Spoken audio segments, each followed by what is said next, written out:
vamos a hacer como una pequeña introducción de lo que vamos a ver en el capítulo 6 y cuál es la intención del Señor en este capítulo, que ciertamente es una profundización de lo que Él ha dicho en el capítulo 5. Pablo tiene esa característica, Pablo dice algo y como por el Espíritu, para que no se vaya a tomar mal lo que Él dice, lo aclara y lo explica más profundamente en los versos siguientes. Es algo que tiene Pablo y es bastante interesante. Entonces lo que vamos a leer en el capítulo 6 realmente es la continuación de lo que Pablo viene hablando en el capítulo 5 acerca de Adán y de Cristo. Ya hablamos de Adán, pero también hablamos de Cristo y hablamos unas cosas tremendas de Cristo, de lo que somos en Cristo ahora. Pero eso que somos ahora en Cristo se profundiza y se nos entran en más detalles, cosas que ya hemos dicho, pero que Pablo por el Espíritu siente aclarar. Entonces es bastante importante. Vamos a leer el 5:20 para ver lo que viene diciendo Pablo. Y dice: pero la ley se introdujo para que el pecado abundase, mas cuando el pecado abundó, sobreabundó la gracia, para que así como el pecado reinó para muerte, así también la gracia reine por la justicia para vida eterna mediante Jesucristo, Señor nuestro. Entonces Pablo habla de Adán, habla de Cristo, habla de la ley para mostrar el pecado, pero nos dice que cuando abundó el pecado vino la gracia y vino Cristo, en Cristo. Y ahora estamos bajo el reinado de la gracia, bajo la justificación de vida, bajo la vida que vence, como hablábamos, bajo la vida victoriosa de Cristo, bajo la justicia de la vida, reinando en vida, que son cosas que nos ha dado Dios por el don y la gracia en Jesucristo, lo que estudiamos hace 8 días. Pero Pablo como que habla hasta ahí, dice mediante Jesucristo, Señor nuestro. Pero en el capítulo 6, verso 1, que claramente sabemos que la Biblia no fue escrita ni con capítulos ni con versículos, Pablo sigue hablando y él siente por el Espíritu aclarar algo de lo que viene hablando, especialmente lo de la gracia. Dice: ¿qué pues diremos? ¿Perseveraremos en el pecado para que la gracia abunde? O sea, como cuando vino la ley abundó el pecado y después del pecado abundó la gracia, ¿vamos a seguir pecando? Dice: en ninguna manera, porque los que hemos muerto al pecado, ¿cómo viviremos aún en él? O sea que Pablo dice, de todo lo que viene mostrándonos de la gracia, de la salvación, de la justificación por la fe, de llevarnos a ver a Cristo, nos mostró a Adán terrible, ahora nos muestra a Cristo, nos da la novedad de vida. Pero pudiera llegar a pensar uno, y eso es uno de los errores que se cayeron en varias sectas en el tiempo, en el transcurso de la historia de la iglesia, que como estamos en la gracia, pues ya no tenemos que ponerle cuidado al pecado, porque pues ahora la gracia abunda, ya Cristo condenó el pecado y la muerte en la cruz, ahora pues no hay que ponerle mucho cuidado al pecado. Y tenemos un Dios que es amor, que nos regaló justicia a través de su Hijo Jesucristo, nos perdonó, nos reconcilió, tenemos la sangre de Cristo. Entonces podemos vivir una vida con el pecado, socializar con el pecado, sin tener ninguna consecuencia. Entonces Pablo dice ahí en el 6:1, ¿qué pues diremos? ¿Perseveraremos en el pecado para que la gracia abunde? En ninguna manera. O sea, de ninguna manera lo que Pablo quiere es promover una actitud superficial o una actitud ligera hacia el pecado. Es más, Pablo va a comenzar a hablarnos en el capítulo 6 cómo Cristo trató con el pecado en su muerte y ahora nosotros debemos considerarnos muertos al pecado basado en lo que Cristo hizo. Entonces Pablo va a explicar en los versículos siguientes eso. Lo que vamos a hacer hoy es como hacer una pequeña introducción a lo que Pablo va a hablarnos. Vamos a leer solo hasta ese versículo y vamos a hablar un poco acerca de la obra de Cristo y la libertad del pecado, porque eso es lo que Pablo va a hablar, pero vamos a hacerle un preámbulo con lo que Cristo se dice de Cristo en otros pasajes. Entonces primero vamos a leer Primera de Juan capítulo 1 verso 9, ese es el tema que vamos a estudiar hoy, Cristo y la libertad del pecado, cosa que Pablo va a entrar a estudiar en el capítulo 6, pero que hoy vamos a hacer como una introducción a lo que Cristo ha dicho. Y dice, Primera de Juan capítulo 1 verso 9. Estos pasajes son bastante claros acerca del pecado, pero vamos a resaltar un aspecto, porque a veces resaltamos ciertas cosas que son verdaderas. ¿Cómo qué? Como si tú has pecado. Eso es, Romano nos lo explicó en el capítulo 1 y 2 terriblemente. Todos hemos pecado. Si decimos que no hemos pecado, somos mentirosos. Pero también Dios es fiel y justo para perdonar nuestros pecados en Cristo. Eso es otra verdad, ¿cierto? Pero esa verdad no quiere decir que ahora podemos pecar. Sino son esas verdades nos enseñan para qué, como dice Pablo, como dice aún Juan más adelante. Y como dijo Juan, ¿para que pequemos? En ninguna manera. Vamos a leerlo. Primera de Juan 1:9 dice: si confesamos nuestros pecados, Él es fiel y justo. Ahí está la justificación de la que habla Romanos. ¿Por qué justo? Porque ya uno inocente que pagó por nosotros. En la justicia de Él, Dios es fiel a esa justicia y a esa obra de Cristo para perdonar nuestros pecados y limpiarnos de toda maldad. Si decimos que no es pecado, no hemos pecado, le hacemos a Él mentiroso. Y su palabra no está en nosotros. Lo que hizo Pablo en Romanos capítulo 1 y 2. Mostrarnos a todos que todos éramos, ¿qué? Pecadores. Si nosotros decimos que no somos pecadores, realmente estamos haciendo mentiroso a Dios. Y la verdad de su palabra revelada no está en nosotros. Porque Pablo usó 2 capítulos para acusar a judíos y a griegos, a gentiles. Que todos están bajo el pecado. Pero inmediatamente sigue el pasaje y dice: hijitos míos, estas cosas os escribo para que no pequéis. O sea, cuando nosotros hablamos de que si tú has pecado, si confiesas tu pecado, Cristo te puede limpiar, eso no es una excusa para pecar. Eso no es para que tú tomes la sangre ligeramente y digas, bueno, cuando estás siendo tentado voy a pecar porque yo sé que de todos modos si yo peco, después puedo pedir perdón y la sangre me va a limpiar. O sea, Juan no tiene la intención de eso, ni Pablo tiene la intención de eso, en ninguna manera, ¿sí? O sea, no, porque entonces como estamos en la gracia, como la sangre está, como Cristo está, entonces yo peco y no, pues pido perdón y otra vez el Señor me perdona y vuelvo a pecar y otra vez pido perdón y otra vez el Señor me perdona. Como si la sangre o la provisión de Dios fuera una excusa para que nosotros pudiéramos pecar ligeramente. En ninguna manera. La verdad es que Dios no quiere que nosotros pequemos. La verdad es que Dios no nos ha llamado a estar bajo la esclavitud del pecado, bajo la vergüenza del pecado, bajo la cárcel del pecado. Esa es la verdad, ¿sí? En ninguna manera. Estas cosas os escribo para que no pequéis. Claro. Y si alguno hubiere pecado, abogado tenemos para con el Padre, a Jesucristo el justo. Pero aunque tenemos un abogado delante del Padre, eso no es para pecar. ¿Sí? Eso es lo que vamos a hablar hoy. Un poco la libertad del pecado. Realmente la intención de Cristo, la obra de Cristo. El trabajo de Cristo es hacernos libres del pecado. Y eso Pablo lo va a explicar en el capítulo 6. Lo que vamos a ver es la actitud de Cristo hacia el pecado y la actitud de las Escrituras hacia el pecado. Para que el pueblo, para que nosotros mismos no caigamos en una actitud liviana. Para que nosotros mismos no seamos ligeros con el pecado. Porque Dios nunca ha sido ligero con el pecado.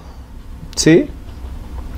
Ni aún en el tiempo de la gracia, ni en el tiempo de Cristo. Dios no ha sido ligero con el pecado. Mira lo que dice Primera de Juan más adelante 5:18. Hay unos pasajes de Juan que leímos hace 8 días. El que está en Cristo, ¿qué? No peca. ¿Sí? Porque ya Dios nos ha constituido justos, o sea, nos ha dado una naturaleza que aborrece el pecado. Solo que eso que estudiamos hace 8 días, que ya se nos dice en el capítulo de Cristo, de que ahora somos justos en Cristo, ahora se nos va a explicar más profundamente en el capítulo 6. Pero antes de entrar a cada pasaje del capítulo 6, yo quiero hacer el preámbulo para ver qué era el trabajo de Cristo y la actitud de Cristo hacia el pecado y lo que Cristo dice hacia el pecado, y que ese preámbulo le va a dar mucho valor a lo que vamos a estudiar en Romanos capítulo 6.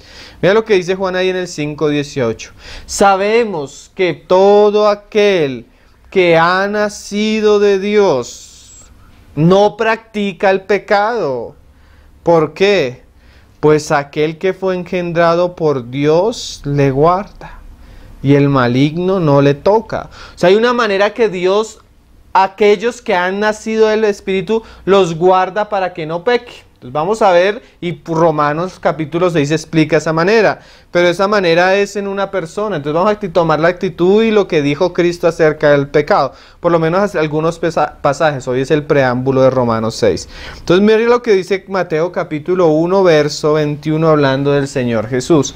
Apenas el Señor es anunciado, Dios escoge que su Hijo en su encarnación como hombre tenga un nombre. Ese nombre es Jesús.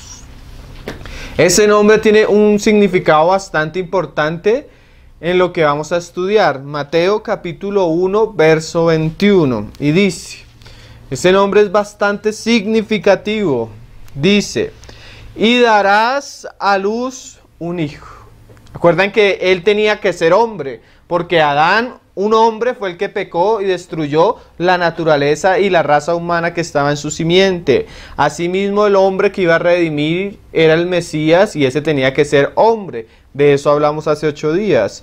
Y ese hombre, aquel que estaba eternamente con Dios, se hizo hombre. Y ese hombre tuvo un nombre, dijo, dejó el mensajero, y llamará su nombre Jesús, porque él salvará a sus pueblos de sus pecados. Esa era la obra de Cristo, salvar al pueblo de sus pecados, libertar al pueblo de sus pecados, sanar al pueblo de sus pecados, librarlos de la esclavitud al pecado, que ellos no tuvieran ya más ese yugo. El mismo nombre del Señor es bastante significativo. El nombre Jesús es una transliteración del hebreo al griego. La palabra en griega es Jesús, y es una transliteración del nombre hebreo Josué, que significa Jehová es salvación, o Jehová es nuestro Salvador. ¿De qué nos iba a salvar Cristo? De nuestros pecados, de la esclavitud al pecado. Mira lo que el Señor dice ahí en Juan 8:3. Vamos a ver la actitud de un Dios que ama, un Dios que se hizo hombre, un Dios que vino a los hombres hacia el pecado, porque Pablo nos habla que no podemos tener una actitud liviana hacia el pecado, y vamos a entender un poco lo que el Señor vino a hacer. Dice Juan 8:3. Entonces los escribas y los fariseos le trajeron una mujer sorprendida en adulterio, y poniéndola en medio le dijeron: Maestro, esta mujer ha sido sorprendida en el acto mismo del adulterio, y en la ley nos mandó Moisés a apedrear a tales mujeres, porque la ley saca a la luz ¿qué? El pecado. Para eso vino la ley, para sacar a la luz el pecado. Estos hombres eran religiosos, estos hombres también eran pecadores, porque también estaban en Adán. Pero estos hombres traen a una mujer y la acusan, y le dicen: ¿tú pues qué dices? Mas esto decían tentándole para poder acusarle. Pero Jesús, inclinado hacia el suelo, escribía en tierra con el dedo. Y como insistieran en preguntarles, se enderezó y les dijo: ¿tú crees que quién podía ver más el pecado claramente sino aquel que es la luz? Aquel que todo lo conoce, aquel que todo lo ve. Él no solo veía el pecado de la mujer adúltera que había salido a la luz, sino él conocía el pecado de cada uno de ellos, la vida de cada uno de ellos, las mentiras, los engaños, los adulterios de su corazón, sus pensamientos, su envidia, bueno, todo lo que había en ellos. Y les ponen el pecado de esta mujer, y el Señor guarda silencio. ¿Por qué guarda silencio? Porque Él venía a salvar a la humanidad de eso, ¿sí? Él no venía en este momento a condenar al hombre por su pecado, sino su mismo nombre nos decía, Él venía a salvar al hombre del pecado. Cuando ellos insisten, porque lo que querían era tentarle, mira la respuesta que el Señor le da a ellos. Y como insistieran en preguntarles, se enderezó y les dijo: el que de vosotros esté sin pecado, sea el primero en arrojar la piedra contra ella. O sea, sí, la ley dice que debía ser apedreada. Ella y el hombre debían ser apedreados por el adulterio. Pero vamos a hacer una cosa: si ustedes están libres del pecado, pues comiencen a tirar las piedras. O sea, si el hombre no tiene ninguna culpa, si el hombre no tiene algo de que avergonzarse, algo lo que va a ser juzgado por Dios, pues entonces tire la piedra. Y inclinándose de nuevo hacia el cielo, siguió escribiendo en tierra. Pero ellos, al oír esto, acusados por su conciencia, salían uno a uno, comenzando desde los más viejos hasta los postreros, y quedó solo Jesús y la mujer que estaba en medio. Imagínate qué situación tan tremenda. Ellos vienen a acusarlos y ellos mismos salen siendo acusados por su conciencia, porque ellos seguramente en su vida, porque el hombre religioso, a pesar de que practique todo lo que quiera practicar, el hombre siempre es esclavo del pecado. El pecado, la muerte reinan sobre él. Y dice, enderezándose Jesús y no viendo a nadie sino a la mujer, le dijo, mujer, ¿dónde están los que te acusan? Los que te acusaban. Ninguno te condenó. Ella dijo, ninguno, Señor. Entonces Jesús le dijo, ni yo te condeno. ¿Por qué el Señor no la condenaba? Porque Él sabía que Él iba a morir por los pecadores. Pero mira la actitud del Señor hacia el pecado. Vete y no peques más. Eso es en ninguna manera de Pablo, y eso es lo que dice Juan. Esto lo digo para que no pequéis. ¿Por qué? Porque realmente el Señor venía a salvar al hombre del pecado. El Señor no venía a alcahuetearle al hombre sus pecados. El Señor venía a hacer al hombre libre. Y mira lo que le dice más adelante a los hombres que venían a acusarle, que varias veces se acercaron a él. El Señor tiene un discurso bastante largo con los judíos ahí en el capítulo 8. Ahí en el versículo 21, mira lo que les dice el Señor. Otra vez les dijo Jesús, yo me voy y me buscaréis, pero en vuestro pecado moriréis. A donde yo voy, vosotros no podéis venir. Decían entonces los judíos, ¿acaso se matará a sí mismo que dice, a donde yo voy, vosotros no podéis venir? Él les dijo, vosotros sois de abajo, yo soy de arriba. Vosotros sois de este mundo, yo no soy de este mundo. Por eso os dije que moriréis en vuestros pecados, porque si no creéis que yo soy, en vuestros pecados moriréis. Mira la sentencia tan terrible del Señor para los judíos. Miren, si ustedes no creen en mí, en sus pecados van a morir. O sea, no hay nada que hacer. Ustedes están esclavos al pecado y lo único que los va a librar de ese pecado es creer en mí. Esa es la sentencia del Señor para los judíos.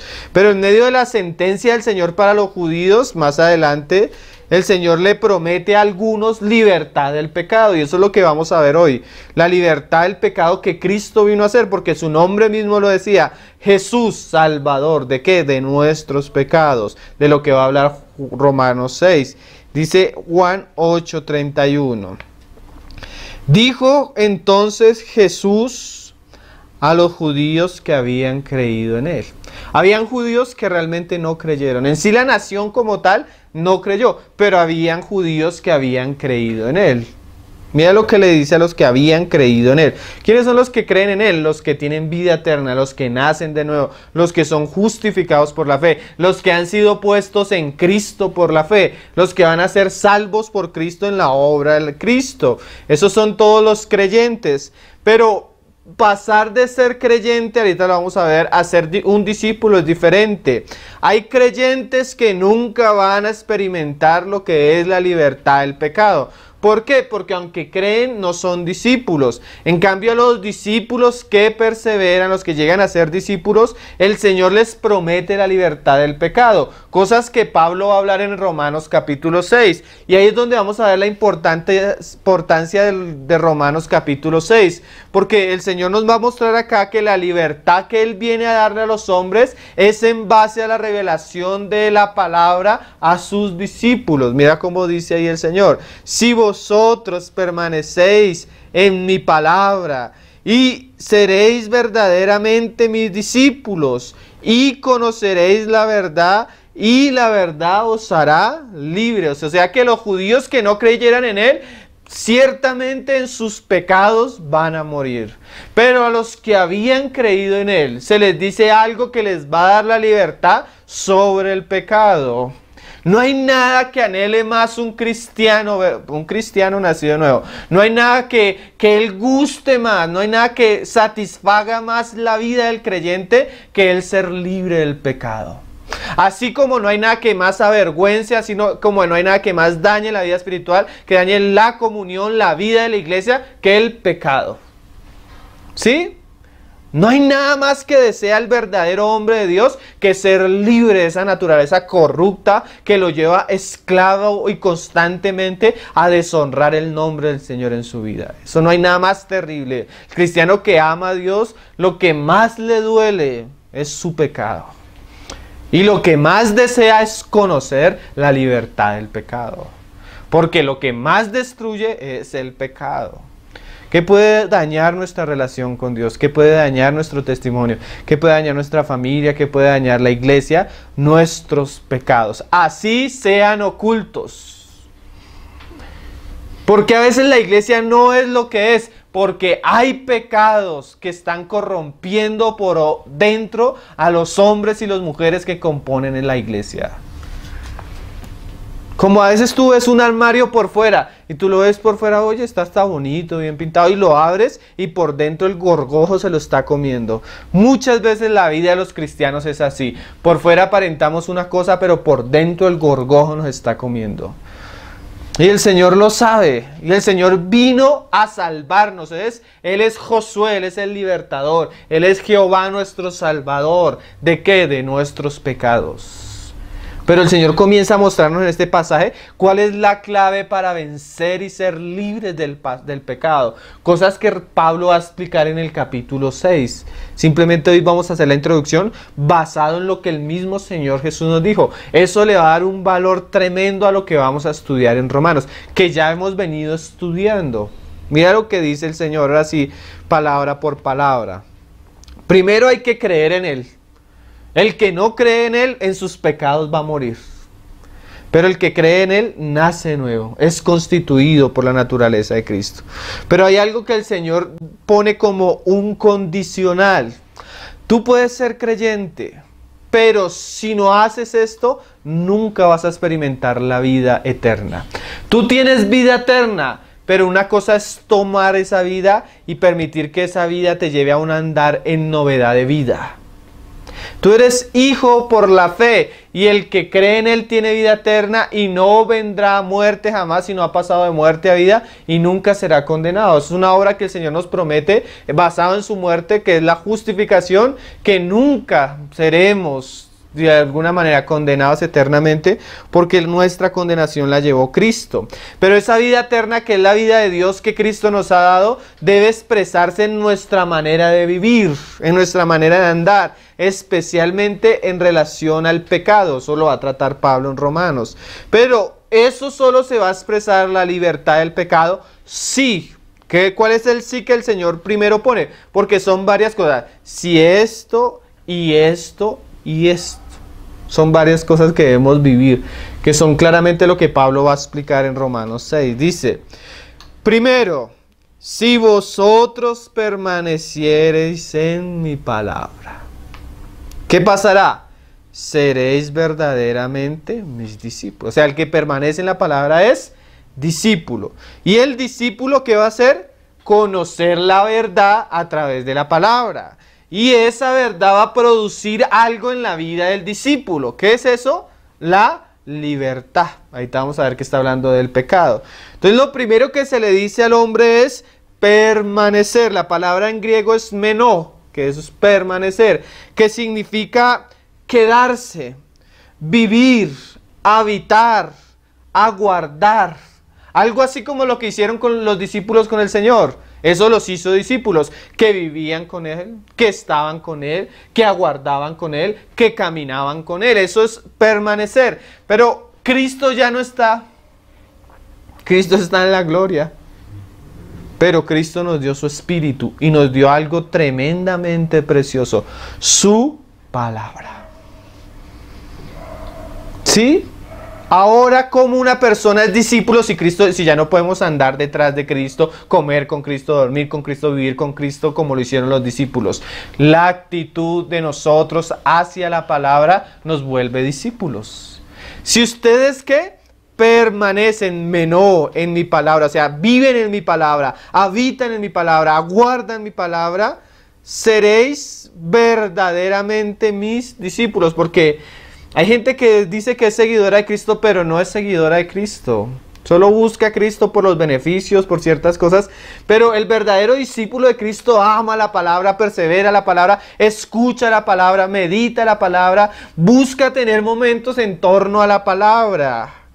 Y esa palabra va a producir algo. Mira lo curioso, vamos a hablar de la libertad del pecado y ahí la información, lo que necesitamos saber para ser libres de ese pecado está en la palabra. Por eso estamos estudiando Romanos.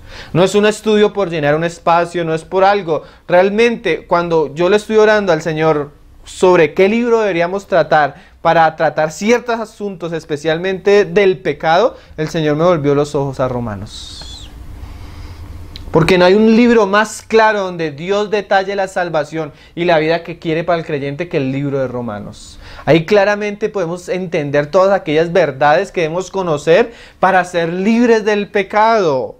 Pero mira lo curioso, no hay ningún privilegio más grande que el que tenían los discípulos. Mira varios versículos, porque a veces la vida cristiana se nos vuelve tan entendible como tan difícil, porque somos ovejas y las ovejas son torpes, las ovejas son faltas de entender, no son astutas, no, así es el hombre, nosotros somos torpes, no somos inteligentes, necesitamos gracia, sabiduría, revelación del Señor, pero lo curioso es que eso es lo que el Señor le da a los discípulos. Ellos cada vez, el Señor hablaba cualquier cosa y no entendían, porque a veces nuestra mente es así de chiquita, pero el Señor tenía misericordia de sus discípulos y había algo especial para sus discípulos, revelación. Mira lo que dice Marcos 9:28, estos pasajes me parecen curiosos, pero en este contexto son tan preciosos. El discípulo, por causa de su amor a la palabra del Señor, por causa de su devoción a la palabra de Cristo, Cristo promete, es que la palabra es eso, Cristo le promete traerle un conocimiento que le va a hacer libre. Mira lo que hacían los discípulos, Marcos 9:28, cuando él entró en casa, sus discípulos le preguntaron aparte.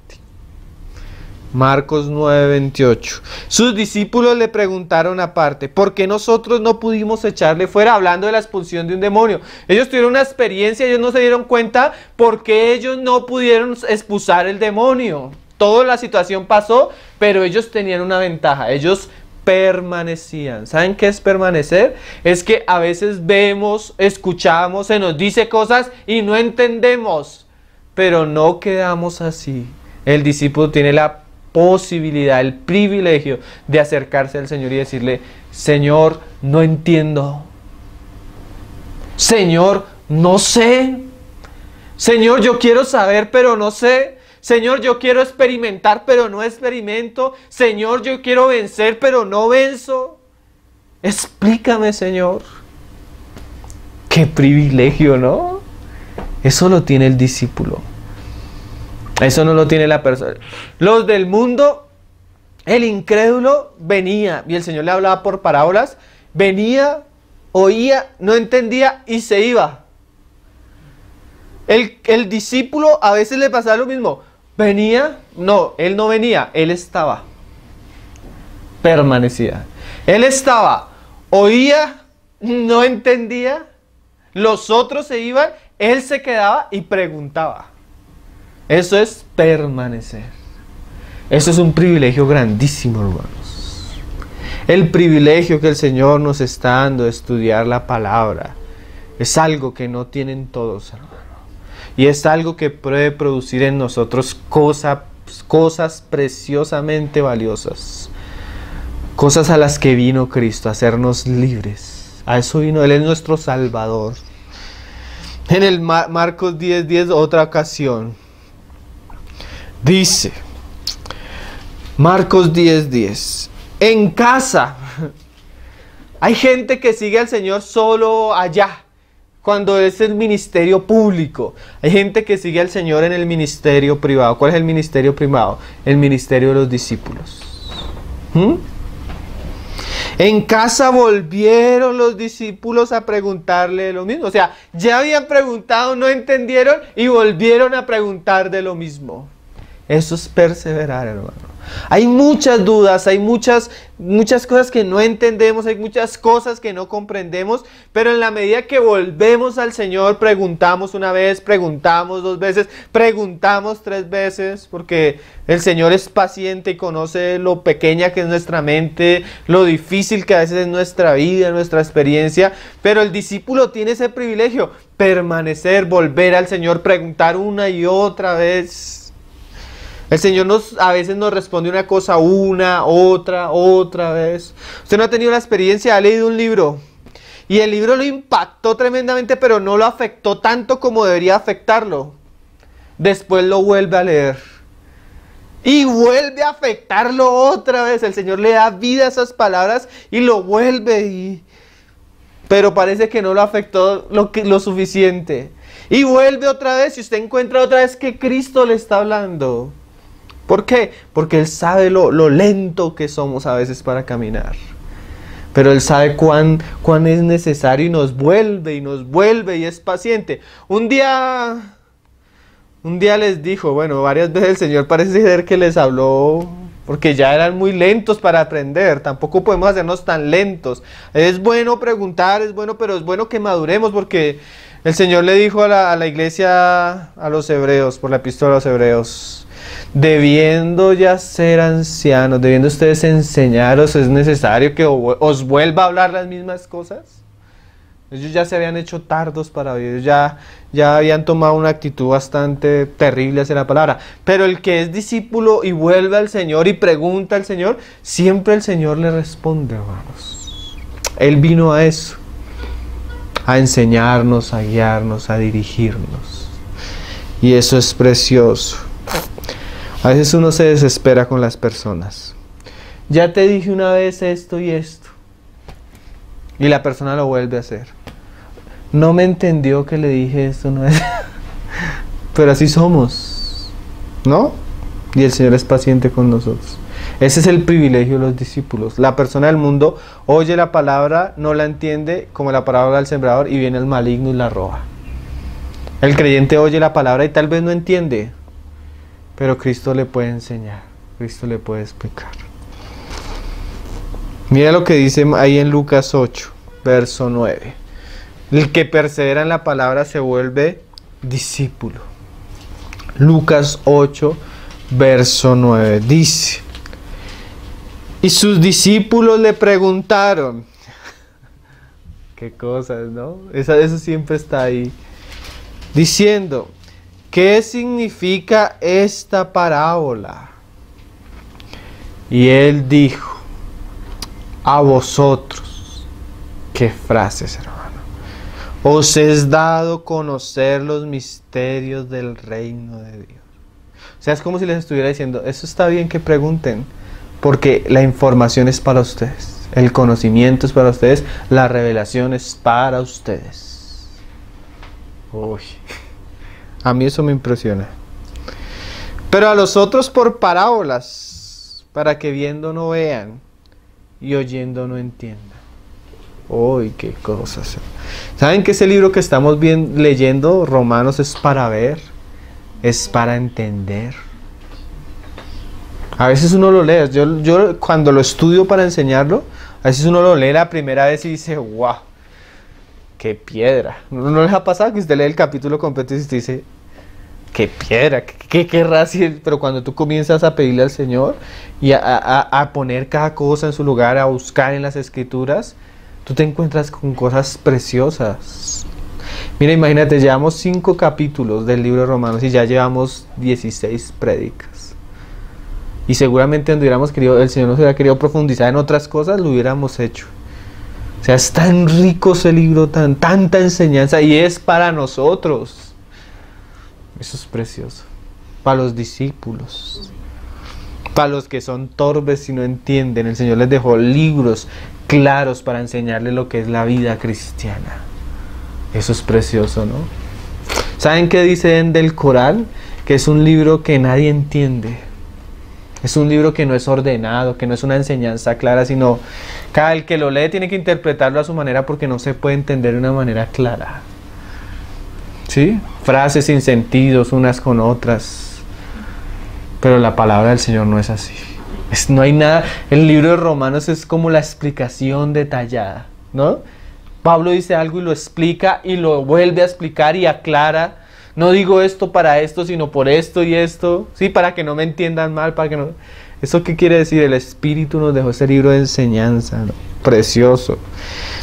Para que viendo no vean y oyendo no entiendan.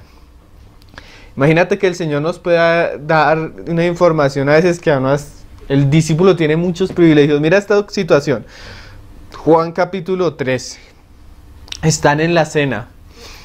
Y el Señor dice, Juan 13, verso 23.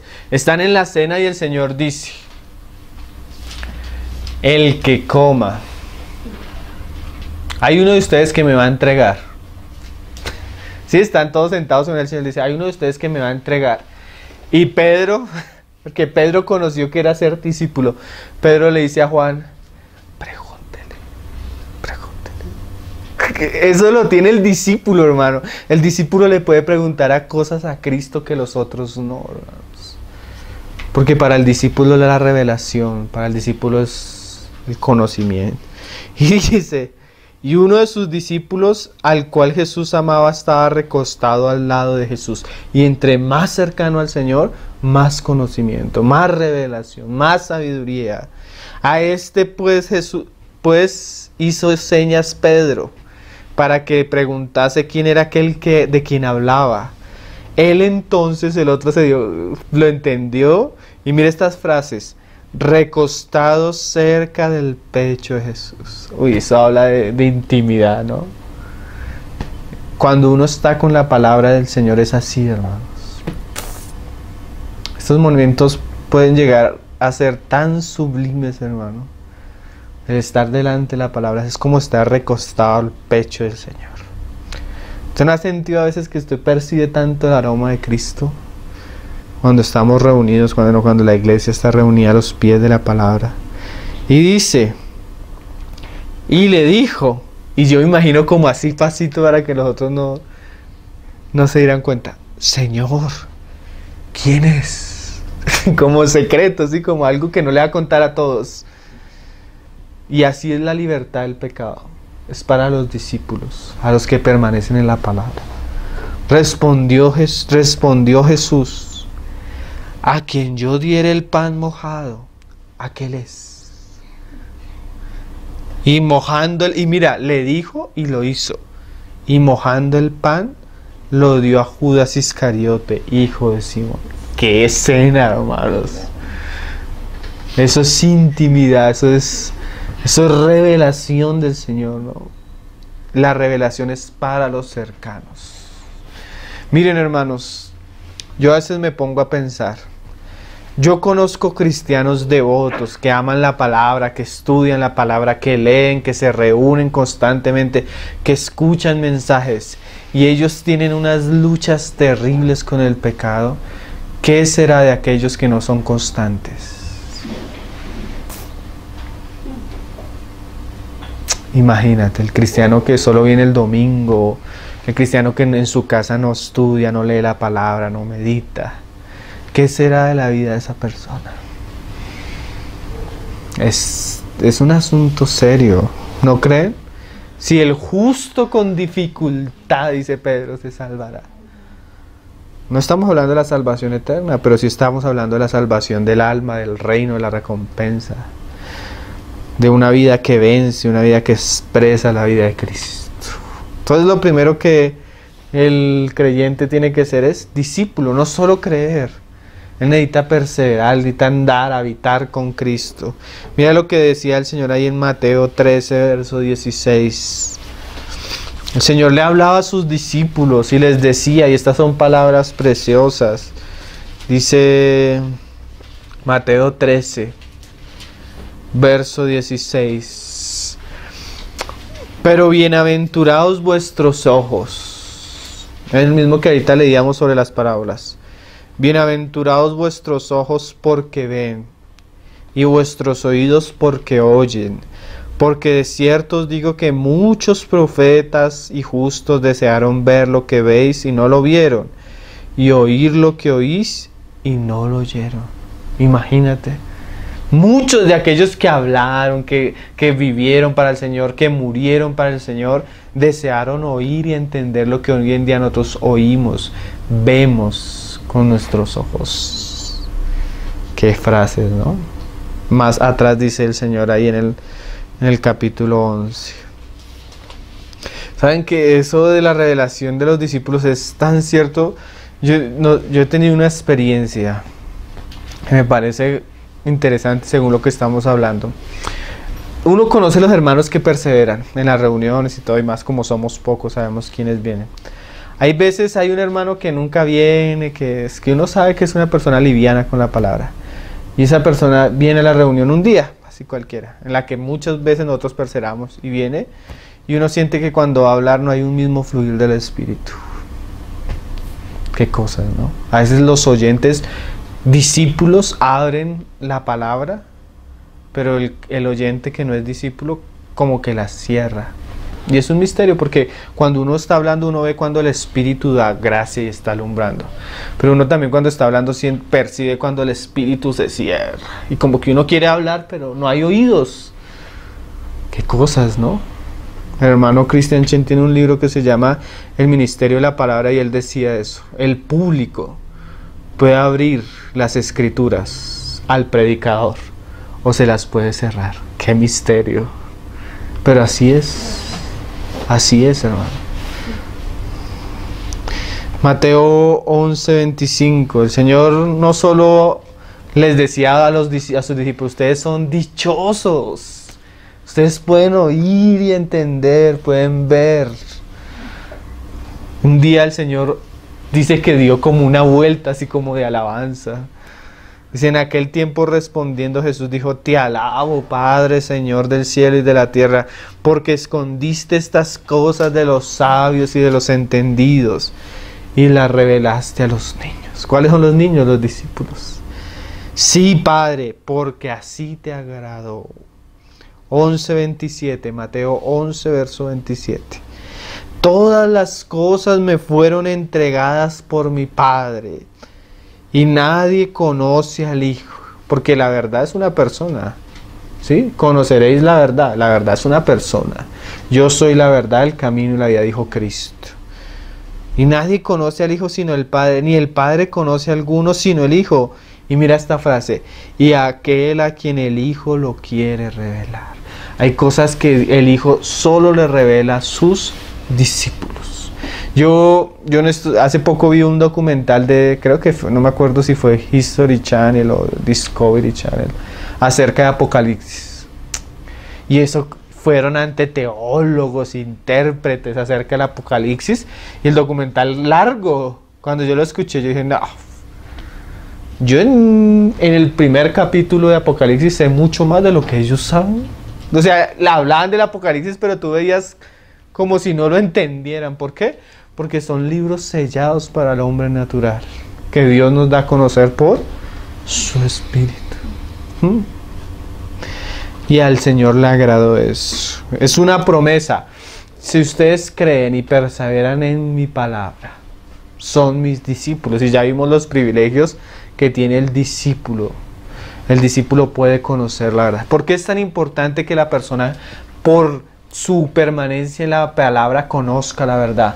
Porque la verdad, la revelación, hermano, tiene la capacidad de producir algo en la vida del creyente.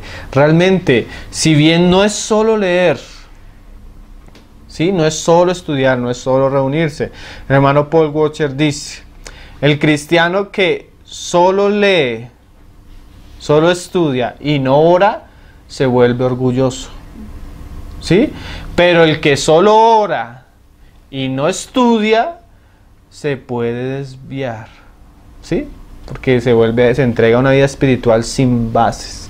Entonces hay que tener un equilibrio, pero el conocimiento, la cercanía, el perseverar en Cristo producen algo, y conoceréis la verdad. Mira el poder que tiene la verdad. Mira lo que dice Pablo en Efesios capítulo 1. El discípulo tiene acceso a la revelación, al conocimiento, a la verdad, y esa verdad es supremamente valiosa porque ella produce algo. Mira lo que el conocimiento de Cristo, la revelación de Cristo produce algo. Pablo habla de eso en varios libros. Vamos a leer por lo menos Efesios y Colosenses. Efesios capítulo 1, verso 17. Dice que Pablo oraba por esto. ¿Por qué? 1:17. Para que el Dios de nuestro Señor Jesucristo, el Padre de gloria, ¿qué haga? Os dé espíritu de sabiduría y revelación en el conocimiento de Él, porque nadie conoce si Él no quiere darnos. Pero el Padre quiso revelar a su Hijo y conoce al Hijo y lo revela, y el Hijo también nos puede revelar. Lo único que nos pide el Señor, ¿qué es? Que seamos discípulos. Pero ¿por qué es tan importante y por qué Pablo ora para que haya un conocimiento y una revelación? Dice, os dé espíritu de sabiduría y de revelación en el conocimiento de Él, alumbrando los ojos de vuestro entendimiento, para que sepáis esos conocimientos, esas revelaciones, esa sabiduría, cuál es la esperanza a que Él os ha llamado. O sea, debemos tener revelación y conocimiento para saber para qué nos ha llamado el Señor. ¿Qué quiere el Señor de nosotros como cristianos? Y ¿cuál es la riqueza de la gloria de su herencia en los santos? Mira esa frase tan interesante. Riquezas de la gloria de su herencia en los santos. O sea, cosas, riquezas, cosas valiosas, cosas de la gloria de Cristo mismo, que Él le ha dado a sus hijos como una herencia. O sea, el creyente debe saber qué le ha dado Cristo, qué es su herencia, qué es su riqueza, qué es lo que Cristo le ha otorgado. ¿Será que Cristo vino a prosperarme? ¿Será que Cristo vino a hacer de mí un hombre importante, un hombre rico, un hombre sobresaliente en este mundo? ¿Qué es lo que Cristo vino a hacer? ¿Qué es lo que Cristo me ha dado? ¿Cuáles son las riquezas de Cristo? El creyente debe saber eso. Y una de las cosas más preciosas, más grandes que el Señor le ha dado al creyente es la victoria sobre el pecado. Porque ¿de qué nos sirve conquistar muchas cosas externas cuando internamente en lo oculto estamos siendo esclavos? ¿De qué nos sirve tener un buen nombre delante de las personas cuando delante de Dios nos avergonzamos porque sabemos que tenemos cosas de las cuales todavía agachamos la cara? ¿Sí me hago entender? El creyente debe saber cuál es lo que le ha dado Cristo, que es algo rico y es algo glorioso. Aunque el creyente anda todavía en su debilidad, porque Pablo dice más adelante en Romanos, os digo esto porque conozco vuestra debilidad. Como hombre se lo digo, o sea, él sabe las luchas que tiene el hombre, y lo que va a enseñar en Romanos lo dice porque él conoce nuestras luchas, porque el conocer la verdad, la herencia en los santos, y mire, dice, ¿y cuál es la superiminente grandeza de su poder para nosotros los que creemos? Mira estas frases. Supereminente grandeza de su poder. ¿Para quiénes? Para con nosotros. Hay un poder supremamente grande, un poder supremamente eminente para nosotros, que somos los que creemos. ¿Cuál es ese poder? Según la operación del poder de su fuerza, la cual operó en Cristo resucitándole los muertos y sentándole a su diestra en los lugares celestiales. Pero tú miras que hay conocimiento, revelación, sabiduría, ¿sí? Herencia, poder, fuerza, resurrección. Todo está ligado, o sea, el conocimiento nos lleva a experimentar el poder de la resurrección, el poder, la fuerza, el espíritu que levantó a Jesús de los muertos, hoy opera en nosotros en una novedad de vida, dándonos la capacidad de vivir la vida que Cristo quiere de nosotros, pero todo está ligado, o sea, conozcan la verdad y la verdad va a producir en ustedes un poder, una fuerza, algo que les va a dar la capacidad de vencer otras leyes que están en ustedes también, como es la ley del pecado y de la muerte, algo que Pablo va a hablar también más adelante. Mira que Colosenses también hace esa ligación entre el conocimiento y el andar, el poder, porque si hay algo más, lo más terrible del creyente es que aunque es creyente, muchas veces él siente un poder que lo vence. Aunque no lo quiere hacer, lo vence. ¿Por qué? Porque ese poder es mayor que él. ¿Por qué? Porque él no ha conocido algo que es mayor que lo que él encuentra en sus miembros. Y es el poder de la resurrección. El poder que vence. El poder que sobrepasa la capacidad que tiene el pecado en nuestro hombre, en nuestra carne. Pero todo está ligado al conocimiento. El mismo Señor lo dijo, conoceréis la verdad. Y, o sea, como una respuesta a ese conocimiento. Mira cómo lo dice Pablo ahí en Colosenses 1, verso 9. Por eso es tan importante lo que vamos a estudiar en Romanos. Colosenses 1, 9, Pablo dice, por lo cual también nosotros, desde el día que lo oímos, no cesamos de orar por vosotros. O sea, Pablo ora por los efesios y ahora Pablo ora por los colosenses. Y de pedir, pero mira lo que pedía Pablo, que seáis llenos del conocimiento. Hay un conocimiento que envanece. ¿Cuál es el conocimiento? El conocimiento que solo llena la cabeza. Pero hay un conocimiento que nos lleva a Cristo. Hay un conocimiento que nos lleva a lo que Cristo hizo, a lo que Cristo es y a lo que ahora somos en Cristo. Que ese no nos envanece, ese nos vuelve antes humildes, ese nos vuelve piadosos, ese nos transforma, ese nos hace personas diferentes, hermano. Y dice, para que seáis llenos de conocimiento de su voluntad. Mira que el conocimiento de su voluntad es, dice, en toda sabiduría e inteligencia espiritual. O sea, el conocimiento de Cristo viene lleno de sabiduría e inteligencia espiritual. Pero ese conocimiento produce algo. Y Pablo oraba para que ellos fueran llenos de ese conocimiento, para que produjeran eso. Pablo no quería que ellos fueran teólogos. Pablo no quería que ellos fueran apologetas. Pablo quería que ellos vivieran una vida santa, una vida digna, una vida como buenos cristianos, una vida expresando a Cristo, para que llevéis, para que andéis como es digno del Señor. Pero Pablo decía, yo sé que lo único que va a transformar a estas personas es que el Señor les dé revelación y conocimiento. Así como el Señor les dijo, miren, de cierto os digo, si ustedes permanecen en mi palabra, seréis mis discípulos y conoceréis la verdad, conocimiento. Y el Señor mismo les dice, y ese conocimiento los va a hacer libres de la verdad.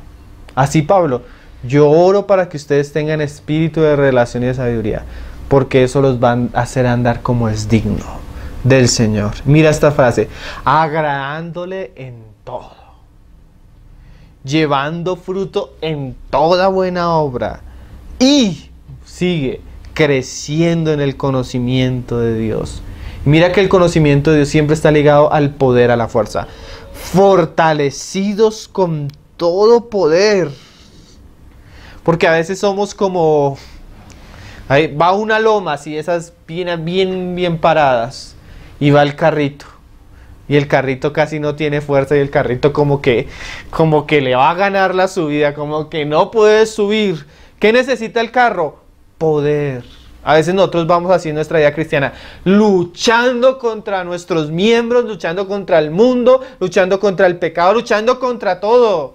Necesitamos algo que nos sostenga, algo que nos dé firmeza, algo que nos dé fortaleza, algo que nos dé la capacidad de subir. ¿sí? Eso es la libertad, eso es la vida que vence el pecado. Eso es lo que necesitamos, ¿sí? Y Pablo dice, agradando y creciendo en el conocimiento, fortalecidos con todo poder, conforme a la potencia de su gloria. Así como Pablo habla en Efesios, la herencia, las riquezas en gloria.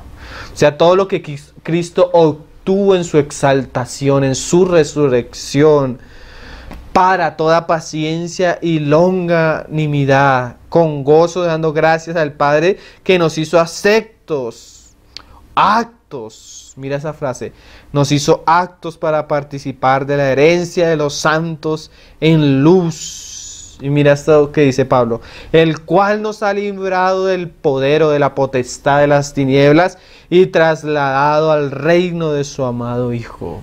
Pero si ven como siempre la Escritura liga el conocimiento con el poder, con el andar, con el vivir. Por eso el Señor le decía a los discípulos, permanezcan y conocerán. Pedro también dice más adelante, añadid a vuestra fe virtud y a vuestra virtud conocimiento. ¿Sí?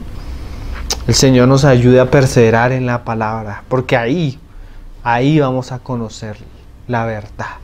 Mira esa palabra verdad.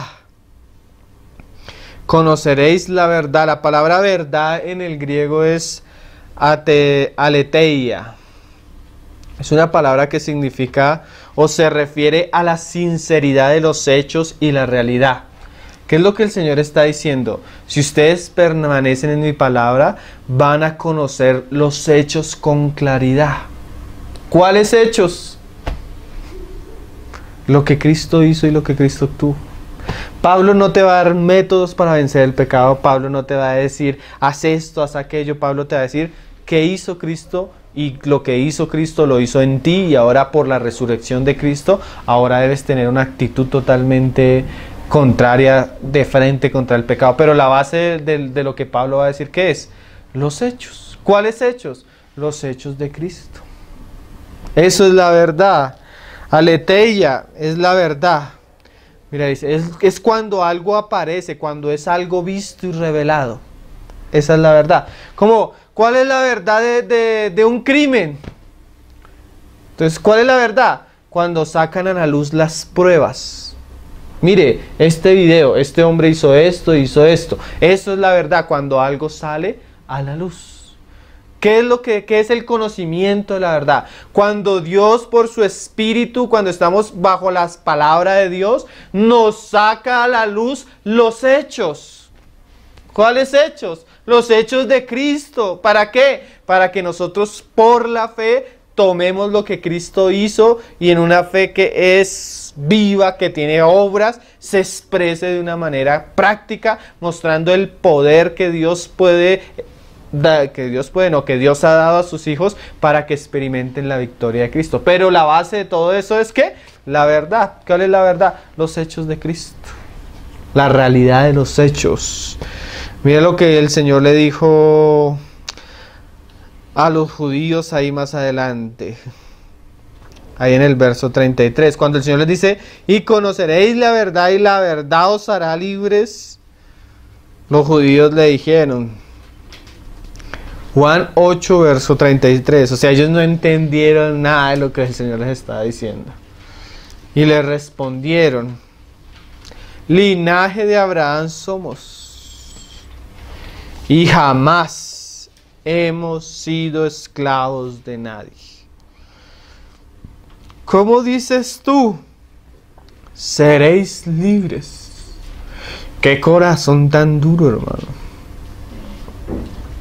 Imagínate un judío, fariseo, legalista, que hacía una cantidad de obras como Pablo.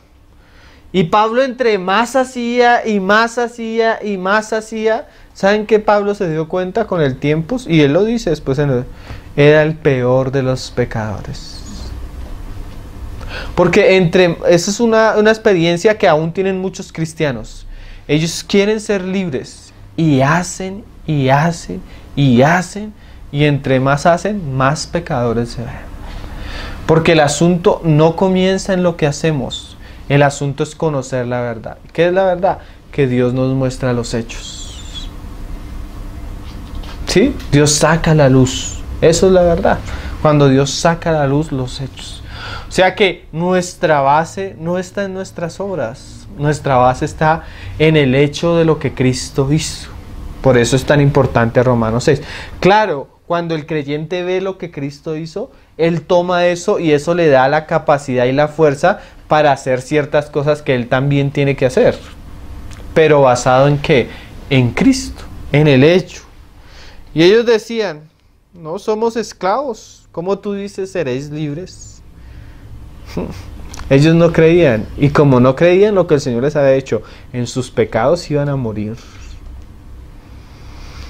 Jesús les respondió, y esto es terrible como comienza esta frase, de cierto os digo, que todo aquel, porque a veces se nos habla de libertad, pero hoy los cristianos hablan de libertad económica, libertad financiera, libertad no sé qué, pero ¿de cuál era la libertad que Cristo estaba hablando?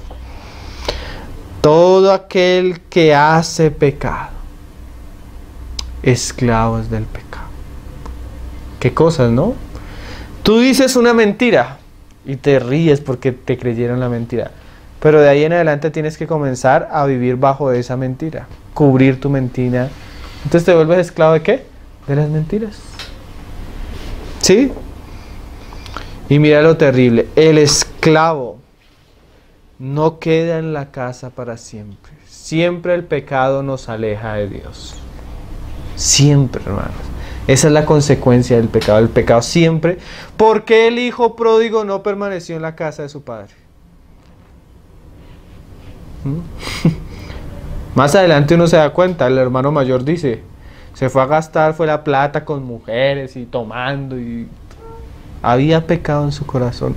Porque definitivamente el pecado nos aleja de Dios. Aun siendo cristianos, hermano. El pecado nos aleja de Dios.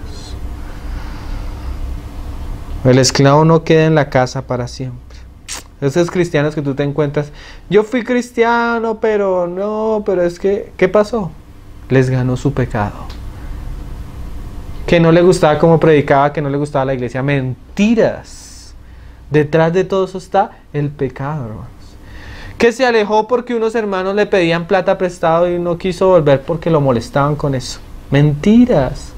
Hay un pecado oculto. Siempre hay pecado. Ningún cristiano se aleja de la comunión de la iglesia porque sí, siempre hay pecado. ¿Sí? Cuando no, por eso es tan serio y por eso Dios quiere tratar estas cosas. Porque si hay algo que nos puede destruir es el pecado. El esclavo, o sea, el que está esclavo bajo el pecado, no permanece en la casa para siempre. El hijo sí queda para siempre. O sea, el nacido, el que cree, el que vence. Así que, si el Hijo os libertare, porque el Hijo es la verdad, seréis verdaderamente libres. No una libertad superficial, no una libertad de unos días, una libertad verdadera. No una libertad que es producida, maquinada, sino una libertad verdadera, una libertad verdadera sobre el pecado. A eso vino el Señor, decía la profecía del Señor. El Espíritu de Jehová está sobre mí, porque me ungió Jehová. Me ha enviado a predicar buenas nuevas a los abatidos, a vendar a los quebrantados de corazón, a publicar libertad a los cautivos. A eso vino Cristo. Y a los presos, apertura de la cárcel. Entonces es precioso. Vamos a entrar a estudiar cosas, hermano, que nos pueden llevar a conocer a Cristo y los hechos de Cristo, la verdad. Y esa verdad nos puede hacer libres. Terminamos ahí en Romanos 6. Vamos a leer otra vez esos dos pasajes para terminar. Romanos 6 desde el verso 1. La próxima semana, confiando en el Señor, vamos a estudiar pasaje por pasaje todo este capítulo. Hoy solo hicimos la introducción de lo que Pablo dice en los dos primeros versos y y la intención de este pasaje, que simplemente es la explicación de lo que ya habíamos estudiado en el capítulo 5, como que Pablo profundiza un poco más. Dice, ¿qué pues diremos? ¿Perseveraremos en el pecado para que la gracia abunde? En ninguna manera, porque los que hemos muerto al pecado, esa es la verdad, esos son los hechos, hermano. Sí, eso vamos a estudiar, porque esa es la verdad, los hechos, las evidencias. ¿Cómo viviremos aún en él? Y mire, la falta de conocimiento. ¿O no sabéis? Hay cosas que debemos saber, hermano. Porque a veces solo decimos, sí, es que Cristo murió para perdonar mis pecados. Eso es una verdad. Pero no es toda la verdad, no es todos los hechos. Cristo no solo murió para perdonar nuestros pecados, sino mira lo que dice ahí, que todos los que hemos sido bautizados o sumergidos en Cristo Jesús, hemos sido bautizados en su muerte, o sea, hemos participado en su muerte. ¿Por qué?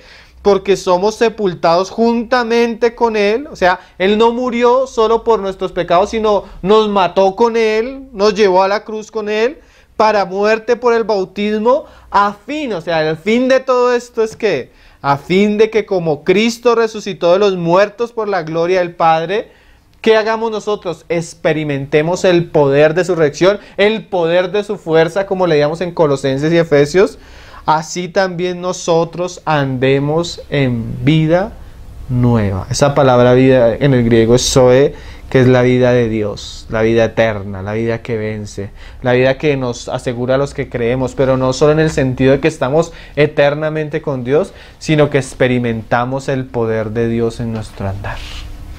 Entonces vamos a dejarlo hasta ahí. Esto es como el preámbulo de lo que vamos a estudiar, de la verdad que vamos a estudiar. Si el Señor con su gracia nos concede conocerla por su Espíritu, entenderla, y seguramente, como el Señor dijo, seréis verdaderamente libres. Sí, el Hijo, porque es algo que concede el Hijo. Pero mira lo curioso, es algo que concede el Hijo, pero ese es el oficio del Hijo. A eso vino, a eso lo ungió el Padre, para dar libertad a los cautivos y abrir la prisión, la cárcel en la que se encontraban los hombres. Qué precioso, ¿no? Estos temas de Romanos son, pero importantísimos, ¿no? El Señor nos ayude. Vamos a orar, vamos a dejarlo hasta ahí. Señor, te damos gracias por tu palabra. Te damos gracias, Señor, por lo que tú nos permites, Señor, considerar. Tú sabes que somos ovejas torpes, lentas, pero tú nos conoces, Señor. Queremos conocer, queremos entender, Señor. Queremos ver, Señor. Queremos que tu palabra, Señor, nos traiga una revelación clara y real de los hechos de la verdad, Señor. Queremos experimentar el poder de la resurrección, Señor. La victoria, Señor. El poder de tu fuerza, Señor. La libertad que tú viniste a dar a los hombres sobre el pecado. Porque no podemos decir como los judíos que decían que nunca habían sido esclavos. Nosotros hemos sido esclavos por años del pecado, Señor. Con vergüenza, pero con claridad decimos, hemos sido esclavos del pecado, Señor. Y necesitamos ser libres del pecado, Señor.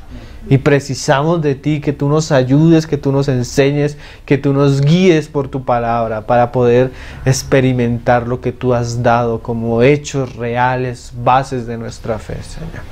Ayúdanos, Señor, guía a cada uno de nuestros hermanos que tiene luchas con el pecado, Señor. Danos sabiduría para otorgar por tu Espíritu, por tu palabra, los medios que necesita nuestro ser, nuestra mente, para ser renovada y para tener lo que tú diste, la sabiduría para poder vencer, Señor, este cuerpo en el cual aún estamos y andar en novedad de vida, Padre.